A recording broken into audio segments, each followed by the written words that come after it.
Hello, ladies and gentlemen. Welcome to Game of Thrones RPG. Okay, so this game was released on I believe the same day as Diablo 3. I'm not sure anymore because I spent so much time playing that game. Yeah. So basically right now I'm like clawing myself away from that game to play this and show you guys what this game has to offer. I am actually quite interested in this game because they say it's supposed to be good.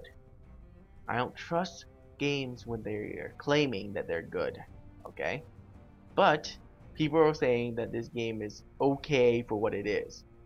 So I want to check it out for myself. And of course there's some other people who are saying this game is complete and utter shit. So, as always, I love to check out things like that myself. And just to show you the options before we head into the game, everything is on high, max as possible. Gamma, hang on.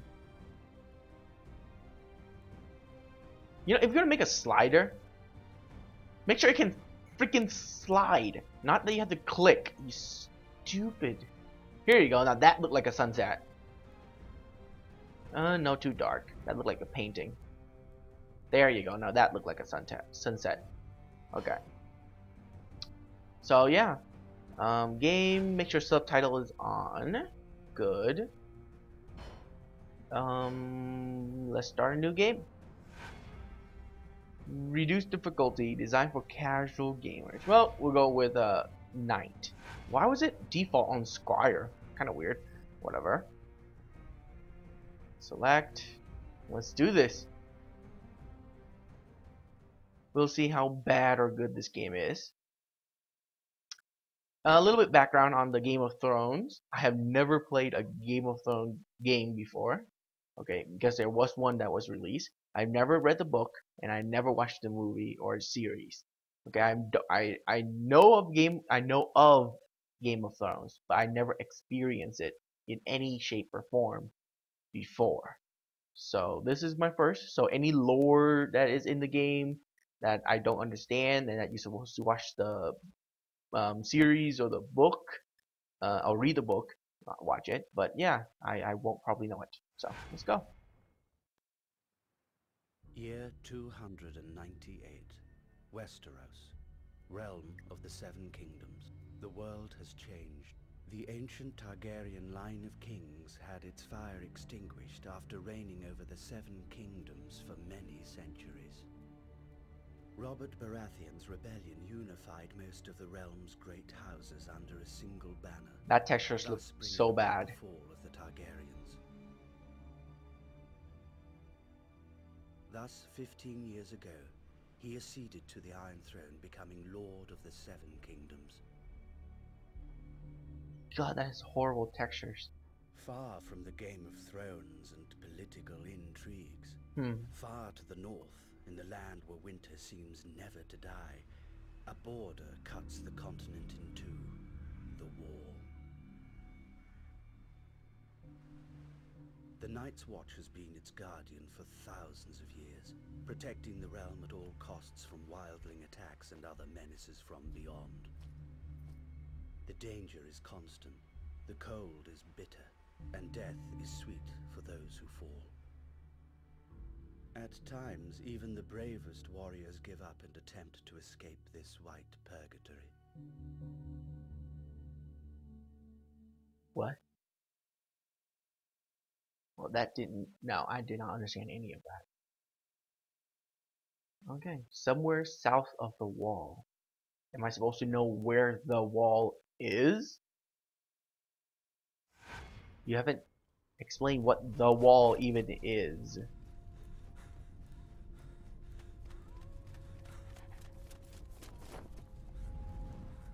That dog looked like it was flying through the air.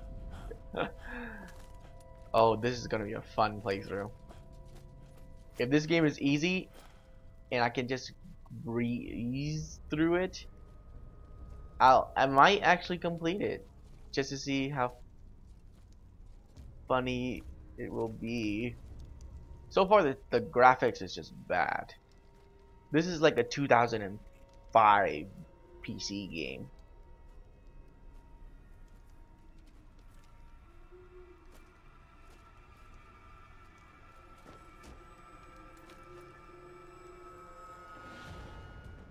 Dun I dun knew dun. that you were the one he'd send, Mars. Damned moment. It had to be you, huh? It's over, old brother. All your attempts are in vain. You know I'll end up taking you to Castle Black, dead or alive.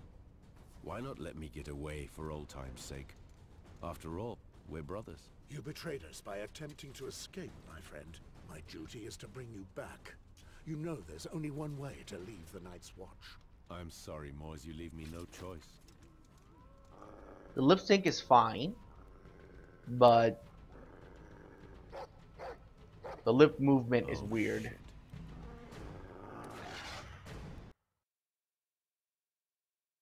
What? You could just shoot the dog. And that looked like it was half vampire or something.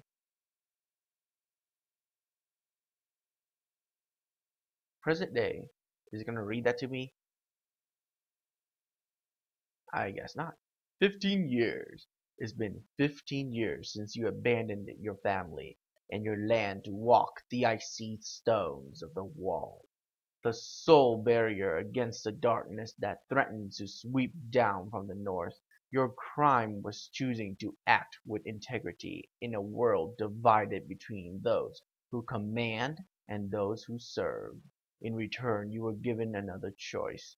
The same choice as all the other criminals and traitors in the Seven Kingdoms: death or life of exile in the Night's Watch. But wouldn't death have been a far sweeter fate than a life of misery and violence? The outside world has forgotten its desolate place, lost in eternal winter. The wall slowly drains every last breath from those who patrol it, stealing the last dregs of warmth from their souls. On this bleak day, after hunting down a deserter, you are returning to the place you now call home, the headquarters of the Night's Watch, Castle Black. I didn't mess up once! Oh, that's amazing. Moors Westford. You are Moors, a ranger in the Night's Watch, the military order charged with protecting and holding the immense wall separating the realm of the Seven Kingdoms from the wild lands to the north. You are tormented by your past, a veteran and hero of Baranthian's rebellion, which brought an end to the ancient order. You betrayed your lord. You were forced to leave your family and homeland to go to the wall, far from the warmth and love of your wife and daughter. By the way, you are also 65 years old, and I don't know why you are still. No, no, no, I don't want to be a melee character. I know you can use magic in this game.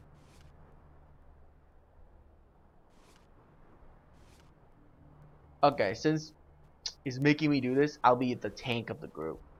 So we'll go with a shield. Right? That's a tanking one, right? Oh, I can read it. A land knight is well versed in the art of combat, and he favors defense over attack. He also wears heavy armor and bears a stout shield, which makes him a determined and resilient fighter on the battlefield. A hedge knight is an all-round fighter who masters both range and melee attack. However, he prefers wielding a two-handed weapon to inflict heavy damage on his opponent. On the other hand, he is well able to absorb punishment.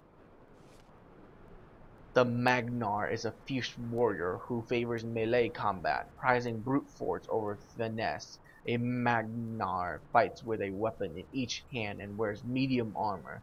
He is very mobile and able to rush at his opponent. We're gonna go with the defense one next. Okay.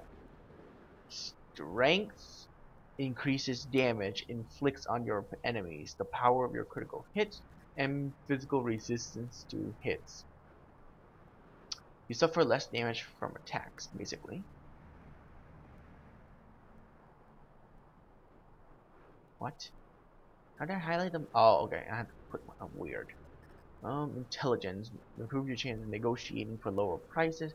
Increase energy recovery during combat, and increase the number of skill points for weapons and armor gained each level.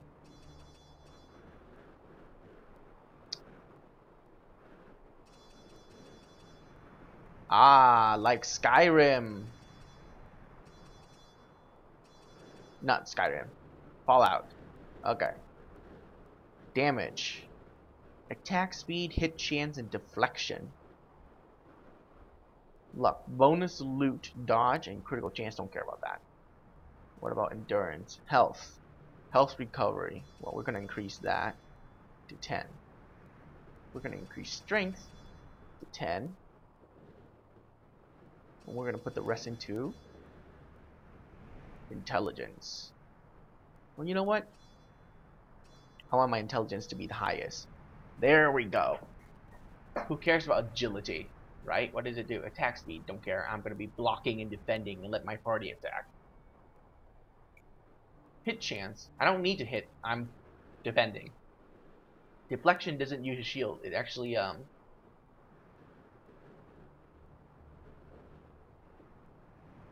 am using a shield. Why would I need to deflect something?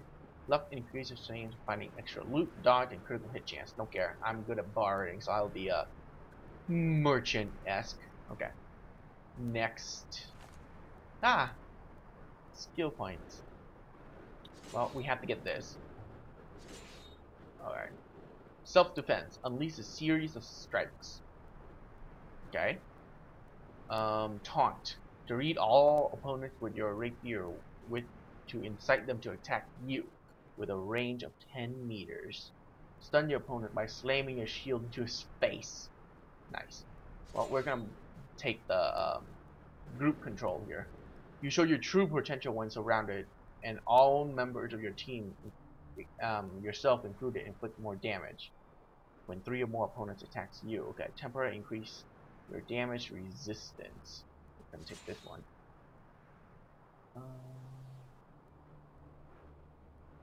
You're more resistant while recovering. Damage resistant when using a recovery ability. What? Oh, okay. Next. Damn. Okay. Blunt weapon and cutting weapons. Can I lower any of it? No. Okay. Cutting weapon. Maces. One-handed.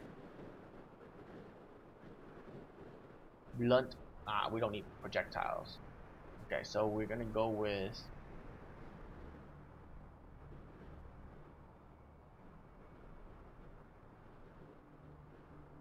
We're gonna go with Warhammer. There we go.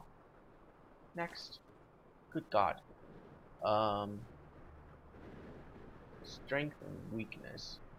Let's see. How many points do I have? The number of strength must be equal. You can choose the 3 strengths. Okay. Your leadership skill motivates your teammates and allies. Damage for 7% to your teammates and your allies.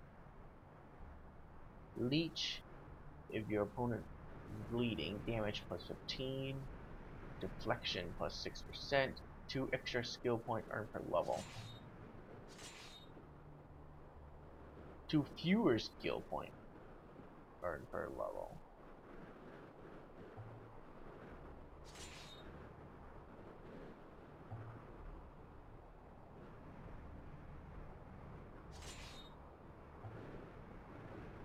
Ah, I see how it works. Okay. Damage minus for your teammates. Art of projectiles. Oh my God, there's so many. Well. Art medicine. Heal gain from healing flask has increased by 15%.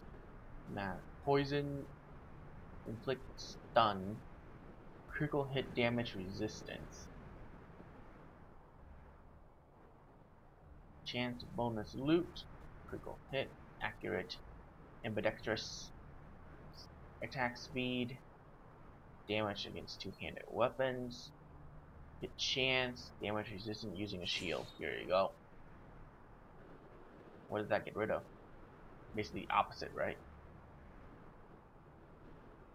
I have no idea. Okay. Now we're gonna go with plus damage to your teammates.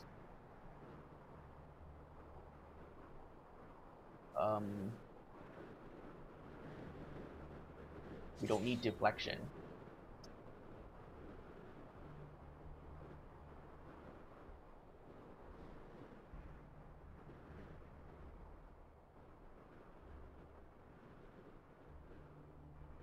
We don't need critical hits.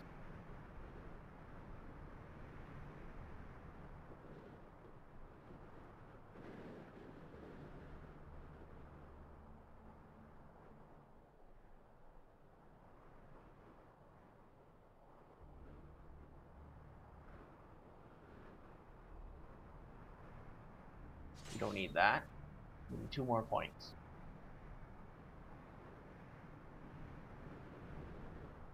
And we don't need attack speed. There we go. Next. Character is finished. Remaining points can be used later on your character page. Confirm the creation of your character and return to the game. Okay.